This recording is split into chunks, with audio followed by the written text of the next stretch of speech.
नमस्कार दोस्तों, news today में आपका स्वागत है। सबसे पहले आज सभी देशवासियों को स्वतंत्रता दिवस की ढेर सारी शुभकामनाएं। आज हम अपने इस वीडियो में कल के आए सुप्रीम कोर्ट के उस जजमेंट का जिक्र करेंगे जो एक ऐतिहासिक जजमेंट था सुप्रीम कोर्ट का। जैसा कि आप जानते होंगे कि बिहार में इस समय SIR का प्रोसेस वोटर वेरिफिकेशन के लिए चल रहा था, यानी स्पेशल इंसेंटिव रिवीजन, विशेष गहन पुनरीक्षण। सुप्रीम कोर्ट ने बिहार में चल रहे SIR की प्रक्रिया को लेकर एक अंतरिम आदेश दिया। जैसा कि आप जानते होंगे कि बिहार में जो स्पेशल इंसेंटिव रिवीजन लाया गया मतदाताओं के लिए विशेष गहन पुनरीक्षण, इसको लेकर के सुप्रीम कोर्ट में लगातार सुनवाई चल रही थी। कल तीसरे दिन की सुनवाई खत्म हुई। सुनवाई मुकम्मल होने के बाद सुप्रीम कोर्ट ने SIR को लेकर एक अंतरिम आदेश दिया। सुप्रीम कोर्ट का ये आदेश ऐतिहासिक है। सुप्रीम कोर्ट ने जनता के उस मांग को स्वीकार कर लिया, खास करके विपक्षी पार्टियों के उस मांग को स्वीकार कर लिया।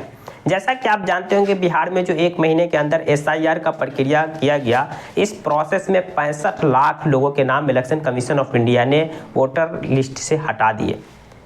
विपक्ष की पार्टियों की डिमांड यही थी कि आप जो इतने आनन फानन में, इतनी जल्दबाजी में SIR का जो प्रोसेस किया और इसमें 65 लाख लोगों के नाम जो आप हटाए हैं, उनके लिस्ट जारी कर दीजिए कि हम किन 65 लाख लोगों के नाम हटाए हैं और किस कारण से हटाए हैं। चुनाव आयोग ने 65 लाख लोगों के जिन 65 लाख लोगों के नाम हटाए, उनमें बताया गया कि ये लोग या तो यहाँ से पलायन कर गए, या इनकी मृत्यु हो चुकी है, या ये डुप्लीकेट मतलब कि डबल वोटर ID पाए गए इनका, इसलिए इनके नाम हटाए गए। विपक्ष की पार्टियाँ सीधी सीधी सवाल ये कर रही थी कि आप जिन 65 लाख लोगों के नाम हटाए हैं, उनका मतलब कि एड्रेस और उनका नाम सार्वजनिक कर दीजिए।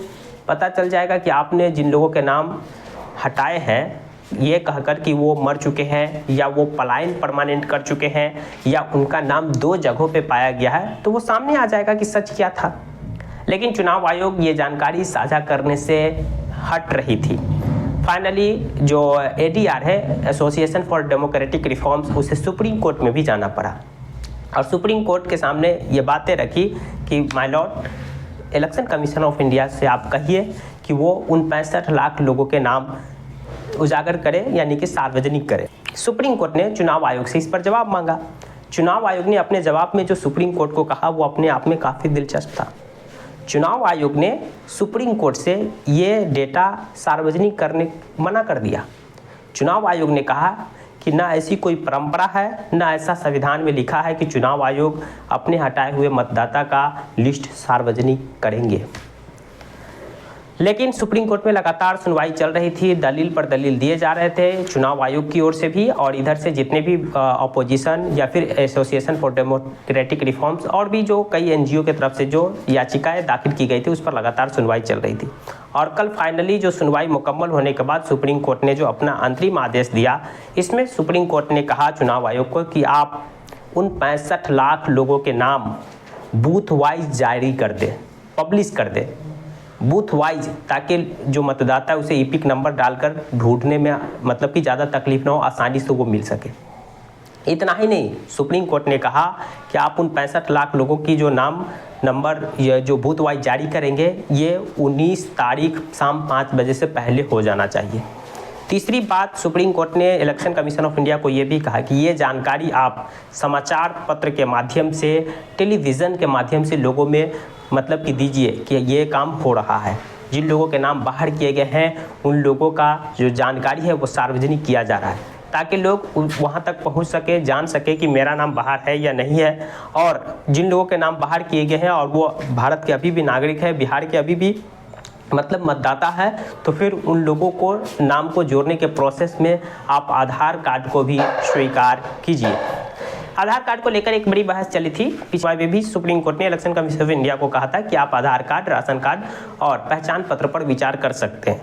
जैसा कि आप जानते होंगे, इलेक्शन कमीशन ऑफ इंडिया ने जो 11 डॉक्यूमेंट मांगे थे वेरिफिकेशन में, उन 11 डॉक्यूमेंट में आधार कार्ड या राशन कार्ड या फिर पहचान पत्र नहीं था। सुनवाई में विपक्ष हो या फिर NGO की तरफ से या फिर एसोसिएशन फॉर डेमोक्रेटिक रिफॉर्म्स की तरफ से यही मांग की गई कि जो सबसे लोकप्रिय दस्तावेज है वो आधार कार्ड है, या फिर राशन कार्ड या पहचान पत्र। पहचान पत्र तो खुद इलेक्शन कमीशन ऑफ इंडिया ने मांगा है, बनाया है, तो फिर विशेष गहन पुनरीक्षण जो है SIR में इस पहचान पत्र या राशन कार्ड या आधार कार्ड को क्यों नहीं मान्य किया जा रहा है, और जो डॉक्यूमेंट मांगे जा रहे हैं ये डॉक्यूमेंट आसानी से उपलब्ध नहीं हो पा रहे। सभी के पास आवासीय नहीं है। जन्म प्रमाण पत्र का बिहार में क्या हाल है वो आप जानते ही होंगे। सभी लोग शिक्षित नहीं है कि वो 10th का अपने मार्कशीट देंगे, और इसके अलावा उसमें कुछ ऐसे डॉक्यूमेंट थे 4-5 जिसका हमने एक वीडियो में जिक्र भी किया कि वो 4-5 डॉक्यूमेंट में तो डेट ऑफ बर्थ होता ही नहीं है। तो चुनाव आयोग जो 11 डॉक्यूमेंट मांगे गए थे उसको देना सभी के लिए ये पॉसिबल नहीं था। विपक्ष यही कह रहा था कि आप जो विशेष गहन पुनरीक्षण कर रहे हैं इसमें आधार कार्ड या फिर राशन कार्ड या फिर पहचान पत्र को भी कर लीजिए, शामिल कर लीजिए, या नहीं तो ये जो विशेष गहन पुनरीक्षण ये चुनाव से 1 महीना पहले करने की क्या ज़रूरत है इतनी जल्दबाजी में। आपने देखा होगा वो ढेर सारे वीडियो के BLO खुद कर दे रहा है, BLO खुद साइन कर रहा है, BLO खुद भर के दे रहा है। 1 महीना में इतनी बड़ी जनसंख्या इतने बड़े बिहार में कराना असंभव जैसा है। तो विपक्ष यही कह रहा था कि एक बार चुनाव हो जाने दीजिए, फिर बढ़िया से आराम से किया जाएगा। और सुप्रीम कोर्ट ने भी इलेक्शन कमीशन ऑफ इंडिया से पूछा क्यों हम चुनाव के बाद ऐसा नहीं कर सकते। चुनाव के बाद भी तो इसको बढ़िया से एकदम जैसा अगर चाह रहे हैं, ये बात सही है कि इलेक्शन कमीशन ऑफ इंडिया के पास ये पावर है, अधिकार है कि वो एकदम मतलब शुद्ध मतदाता तैयार करे जो एक्चुअली मत देने के अधिकार है। लेकिन इसका मतलब ये नहीं ना कि लोगों के मत देने का अधिकार से आप वंचित कर दीजिएगा। सुप्रीम कोर्ट ने भी कहा कि लोगों को वोट देने का अधिकार कॉन्स्टिट्यूशनल राइट है, और ये संविधान में लिखा हुआ है। आप किसी को भी वोट देने से वंचित नहीं कर सकते अगर वो इस देश के नागरिक हैं। तो इतनी जो फास्ट प्रोसेस हुई जिसमें 65 लाख लोगों के नाम बाहर कर दिए थे, इसमें से तो कई ऐसे लोग हैं जो इस देश के नागरिक हैं, उनको वोट देने का अधिकार है और उनके संवैधानिक अधिकार से एक तौर से वंचित किया गया। यही वजह है कि कल सुप्रीम कोर्ट ने स्पष्ट और साफ साफ कहा कि जिन 65 लाख लोगों के नाम आपने बाहर किए हैं उन 65 लाख लोगों के नाम बूथ वाइज पब्लिश कर दीजिए, ताकि लोगों को पता चले कि जिनके बारे में आपने ये कहा कि ये मृत्यु हो चुके हैं, क्या वो वाकई में मृत्यु हो गए हैं या वो जिंदा है। अगर जिंदा है तो उनके नाम फिर जोड़े जाए। अगर जिसे आपने परमानेंट पलायन कह दिया है तो क्या वो सच में परमानेंट पलायन हो गई या फिर बचे हैं। और जिन्हें आपने डुप्लीकेट 2 जगह आधार कार्ड के बारे में यानी वोटर ID कार्ड के बारे में चर्चा किया, तो वो सच में 2 जगह है या नहीं है। और 2 जगह के जो डुप्लीकेसी वाली बात जो चुनाव आयोग कर रहे हैं, तो इसमें तो सबसे ज़्यादा हंसी ये आ रही है कि डुप्लीकेसी आप किस तरह के गहन विश्लेषण पुनरीक्षण किए, SIR किए कि इसके बाद भी नेता, मंत्री, विधायक इन सब के 2 जगह वोटर ID निकल के आ रहे हैं। कुछ दिन पहले ही आपने तेजस्वी यादव के बारे में सुना था। उसके बाद तेजस्वी यादव ने कई सत्ता पक्ष के लीडर, सांसद, मंत्री के बारे में उन्होंने उजागर किया, खास करके डिप्टी CM विजय सिन्हा के बारे में कि उनके 2 वोटर ID थे।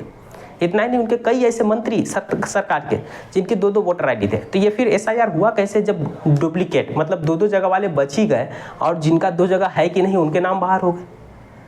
तो अब जो 19 तारीख शाम 5 बजे को 65 लाख लोगों के जो नाम नंबर बाहर होंगे और देखा जाएगा कि ये कौन लोग है, इस पर सबकी नज़र होगी, क्योंकि चुनाव आयोग का असली चेहरा अब सामने आएगा कि ये जो SIR को लेकर के इतना सारा जो बबल बनाया गया, इतनी सारी जो बातें बनाई गई कि ये देश हित में है, लोगों के हित में है, बांग्लादेशी को बाहर करना है या फिर नेपाली को बाहर करना है, बहुत सारे नेपाली आ गए, बांग्लादेशी आ गए।